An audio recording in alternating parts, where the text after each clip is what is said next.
My dear masters, my dear friends and my dear gods, எல்லோருக்கும் வணக்கம். குருமார்களான பிரம்மஸ்ரீ பிதாமக பத்ரிஷி அவர்களுக்கும் PSSM PMC அனைத்து பிரமிட் மாஸ்டர்ஸ்கள் எல்லாருக்குமே என்னுடைய வணக்கத்தை தெரிவித்துக் கொள்கிறேன். தினமும் தியானம் என்பது மிக அவசியமாக செய்ய வேண்டியது மை டியர் மாஸ்டர்ஸ். எதற்காக செய்யணும் அப்படின்னா, நோயற்ற வாழ்க்கை என்பது பெறணும் அப்படின்னா அது தியானத்தின் மூலம் மட்டுமே சாத்தியமாகும். இது எப்படி அப்படின்னா, நமக்கு எல்லாருக்குமே ஒரு விஷயம் தெரியும். All the diseases that enter into our physical body are because of psychosomaticity. Psychosomatic அப்படின்னு சொல்லி நம்மளுக்கு தெரியும். Psychosomatic அப்படின்னா, சைக்கோ அப்படின்னா மைண்ட், சொமேட்டோ அப்படின்னா பாடி. நம்முடைய எண்ணங்கள் எப்படி இருக்குமோ அந்த மாதிரியே நம்முடைய உடல் ஆரோக்கியம் என்பது இருக்கும். மை டியர் ஃப்ரெண்ட்ஸ், எக்ஸாம்பிள், நம்முடைய நோய்கள் எல்லாமே எப்படி உருவாக்கப்படும் அப்படின்ற சின்ன சின்ன எக்ஸாம்பிள்ஸ் மூலமா நாம தெரிஞ்சுக்கலாம். நமக்கு எப்போ தேவையில்லாதது கேட்க விரும்பலையோ, சத்தியம் மட்டுமே கேட்கணும் அப்படின்னு சொல்லி நமக்கு தெரியுமோ, ஆனா நம்முடைய சுற்றி உள்ள எல்லோரும் தேவையில்லாததே பேசிட்டே இருக்கிறாருன்னு வச்சுக்கோங்க. நம்முடைய கம்யூனிட்டி அதுக்குள்ள இருக்கும்போது எல்லா வகையான மனிதர்களும் தேவையில்லாத விஷயங்கள் மட்டுமே பேசிட்டே இருக்கிறாரு அப்படின்னு வச்சுக்கோங்க. All the things you listen to are gossips அப்படின்னு சொல்லி நான் இருக்குன்னு வச்சுக்கோங்க. சத்தியம் யாரெல்லாம் தெரிஞ்சுக்கிட்டே இருப்பாங்களோ அவரெல்லாம் என்ன நினைப்பாங்க, இந்த விஷயங்கள் எல்லாமே நான் கேட்கக்கூடாது அப்படின்னு சொல்லி நினைச்சு என்ன ஆகும், அது எமோஷனல் பாடியில நம்முடைய காது இருக்கிற இடத்துல ஒரு பேட்ச் ஃபார்ம் ஆகும். That is called as energy patches. அங்கே பேட்ச் ஃபார்ம் ஆகும்போது நம்முடைய பௌதிகமான காதுக்கு எனர்ஜி என்பது சப்ளை ஆகாது. சப்ளை ஆகாம இருந்தால் காது கேட்காது. ஏன் அப்படின்னா, நாமே தான் டிசைட் பண்ணியிருக்கோம், நான் கேட்கக்கூடாது. கேட்காம இருந்தா நல்லா இருக்குமே. அப்படி இருந்தால் காது கேட்காம போயிடும் லாஸ்ட். அதே போல் நம்முடைய தலை எப்போ பார்த்தாலும் ஹெட்டு ஏக்கு வந்துட்டே இருக்குன்னு வச்சுக்கோங்க, தலைவலி வந்துட்டே இருக்குன்னு வச்சுக்கோங்க. எதுக்காக அப்படின்னா, நம்முடைய உடலுக்கு நமக்கு ஒரு ஐடென்டிட்டி எங்கிருந்து வருது அப்படின்னா, நம்முடைய ஹெட் மூலமா தான் தானே. எல்லா உடல்களும் ஒரே மாதிரி தான் இருக்குமே. ஆண் உடல் ஆகட்டும், பெண் உடல் ஆகட்டும், ஆல்மோஸ்ட் சேம். இந்த ஹெட் இல்லாம இந்த உடல் யாருது அப்படின்னு சொல்லி கண்டுபிடிக்க முடியுமா? ஸோ நம்முடைய ஐடென்டிட்டி எங்கிருந்து வருது அப்படின்னா, நம்முடைய ஹெட் மூலமா தான் வருது. மை டியர் ஃப்ரெண்ட், நம்முடைய ஐடென்டிட்டி, நான் எனக்கு ஐடென்டிஃபை பண்ணணும், எனக்கு ஐடென்டிட்டி வேணும் அப்படின்னு சொல்லி நிறைய நம்ம பற்றி நாம ஒரு பொய்யான அண்டர்ஸ்டாண்டிங்கில் யோசிக்கும் போது நம்முடைய தனக்கு சம்பந்தப்பட்ட அனைத்து நோய்களும் வர ஆரம்பிக்கும். அது எந்த வகையான தலைவலி ஆகட்டும், மைக்ரைன் ஆகட்டும், எனக்கு அதுக்கு மேலே தெரியாது.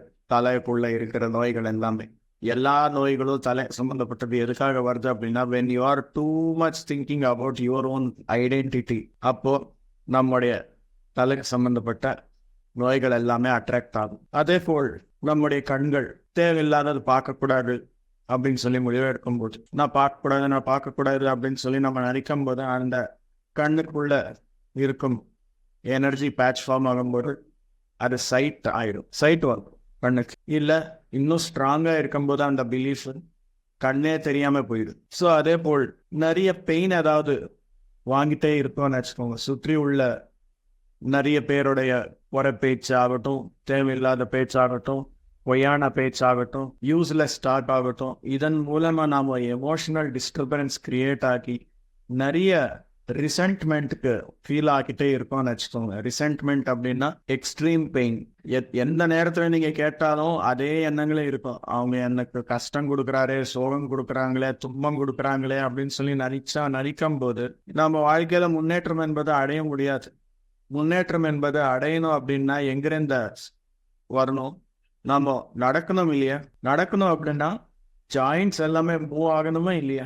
நம்முடைய காலுடைய ஜாயின்ஸ் ஆகட்டும், கையோடைய ஜாயின்ஸ் ஆகட்டும், ஃபிங்கர்ஸோடைய ஜாயின்ஸ் ஆகட்டும், ஷோல்டருடைய ஜாயின்ஸ் ஆகட்டும், இதெல்லாம் கரெக்டாக வேலை செஞ்சா தானே ஏதாவது முன்னேற்றம் என்பது நடக்கும். ஸோ எப்போ இந்த ரிசென்ட்மெண்ட் உள்ள ஜாஸ்தியாக இருப்பார்களோ ஆட்டோமேட்டிக்காக அவங்களுக்கு ஆர்த்ரைட்டிஸ் அப்படின்றது.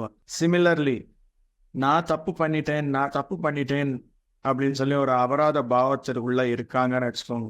செல்ஃப் கில்ட், நான் பண்ணியிருக்க கூடாது, இந்த மாதிரி பேசியிருக்க கூடாது, இந்த செயல் செஞ்சிருக்க கூடாது, இந்த மாதிரி செய்ததுனால இந்த மாதிரி ஆயிருக்கே அப்படின்னு சொல்லி அந்த கில்ட் ஃபீலிங்ல ஜாஸ்தியா இருக்கிறாருன்னு வச்சுக்கோங்க. அவங்களுக்கு என்ன வருது, சிவியர் பாடி பெயின்ஸ், மசில் பெயின்ஸ் எல்லாமே வந்து. அதே போல் என் பத்தி நான் அன்போட இல்லைன்னு வச்சுக்கோங்க. அவங்க பார்த்தா அவ்வளோ அழகா இருக்காங்க, என்னோட மூஞ்சி பார்த்தா சரியா இல்லையே, அவரோட கலர் நல்லா இருக்கு, அவர் நல்லபடியா ஸ்ட்ரக்சரைஸ்டா இருக்காங்க, நான் பார்த்தா இப்படி இருக்கேனே அப்படின்ற மாதிரி இல்லை, அவரு நல்லா யோசிக்கிறாங்க, அவர் மாதிரி நான் புத்திசாலியா இல்லையே அப்படின்ற மாதிரி நமக்கு இருக்கிறது அன்போட இல்லை அப்படின்னாக்கா அவருக்கு என்ன வருது அப்படின்னா கேன்சர்.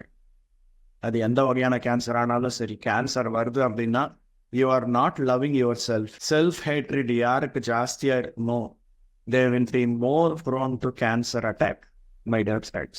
ஸோ அதுக்காக நம்ம முன்னோர்கள் என்ன சொல்லியிருக்காங்க, இருக்கிறதுல நல்லா இருங்க, உங்ககிட்ட என்ன இருக்குதோ அது வச்சு ஆனந்தமா வாழ்க்கை வாழ். நம்முடைய காலத்துல ஒரு 40 வருஷத்துக்கு முன்னாடி பார்த்தோம் அப்படின்னா no parent has compared with any other children with us. கம்பேரிசனே பண்ணல.